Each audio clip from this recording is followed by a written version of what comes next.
Magazine sind ein Versprechen für Stil, Lebensgefühl, Zeitgeist. In der digitalen Welt verheißen Zeitschriften oft Distinktion, Kennerschaft. Das haptische Pendant zum schmierigen Wischen auf dem Display. Der Luxus sinnlicher Papierreize. Ihre Hochzeit aber war einmal.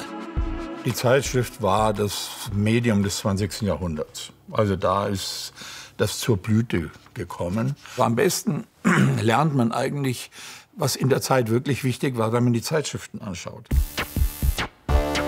Die Avantgarde ist jetzt heute natürlich nicht mehr. Was abgenommen hat, ist eine Gültigkeit für die Allgemeinheit. Horst Moser sammelt seit Jahrzehnten. Nun will er sein Archiv der Öffentlichkeit zugänglich machen. Es ist einzigartig. Eine Sensation, müsste nur teilweise sortiert werden. Kein Museum hierzulande kann mit dieser Fülle konkurrieren.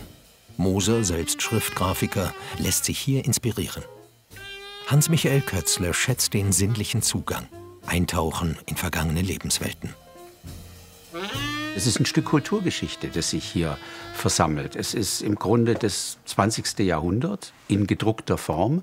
Und man muss sich klar machen, dass ja Fotografie traditionell für die Zeitschrift gemacht und produziert wurde. Modefotografie, Bildjournalismus nicht für die Museumswand. Das ist eine neue Entwicklung.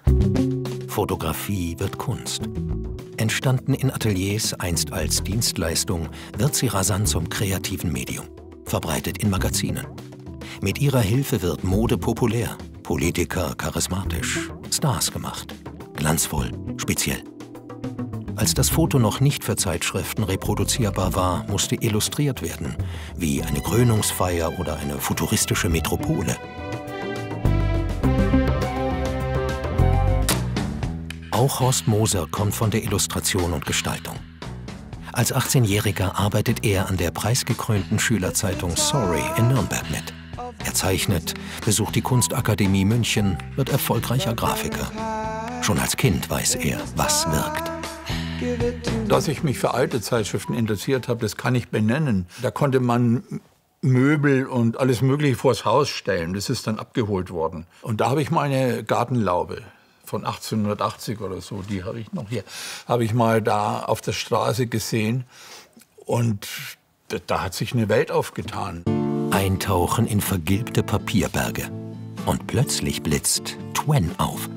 Ein Magazin, das sexuell aufklärte, visuell aufrüttelte und idealistisch beeinflusste. Hier wurde grandios gelayoutet und dabei die Revolution nicht vergessen. Immer auf Tuchfühlung mit dem Zeitgeist und für ein neues Frauenbild. Twen war die einzige Zeitschrift nach dem Krieg aus Deutschland, die international Furore gemacht hat, die stilbildend war und die durch ihr relativ kurzes Erscheinen von 59 bis 71 auch eine unglaublich spannende Dekade abdeckt. Also wir haben da sozusagen mal im Brennglas ein Jahrzehnt über eine Zeitschrift vermittelt mit all den Brüchen, Revolutionen, Umbrüchen, Tendenzen, Moden. Also ich meine, dass eine Illustrierte nie alle Themen auf einmal behandeln kann, sondern dass eine Illustrierte sich schon spezialisieren sollte. Probleme, die die heutige Zeit angehen, zum Beispiel Rauschgift, noch viel mehr drüber schreiben. Erziehungsprobleme auch in erster Linie und Politik, ja, aber nicht zu sehr. Horst Moser, der Entdecker. Auflagen sind ihm egal. Eine Zeitschrift muss ästhetisch sein, wie diese aus Nairobi.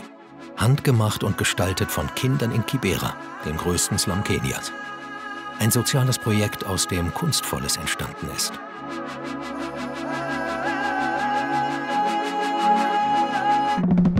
Auch aus der Not entstanden im Ersten Weltkrieg die Zeitungen aus Schützengräben, wie Die Sappe. Berichte von der Front, dem Stellungskrieg, aber auch Poesie und Karikaturen, Sinnfragen und Trauer. Eine Sammlung ohne Grenzen. Ich möchte es öffentlich haben. Und mir schwebt eben vor, wie ich es in Antiquariaten erlebt habe, die es ja leider auch nicht mehr gibt. Man geht da rein, sucht irgendwas und findet was ganz anderes und kommt auf durch diese Suche kommt man auf eine Idee für einen Text oder für eine Arbeit oder irgendeine andere Anwendung. Kulturgeschichte in Fotos, Grafik und Papier. Dafür braucht es jetzt einen neuen Ort. Den sucht Horst Moser. Ein Archiv für Zeitgeschichte könnte sich über diese Sammlung freuen. Wer bekommt den Zuschlag?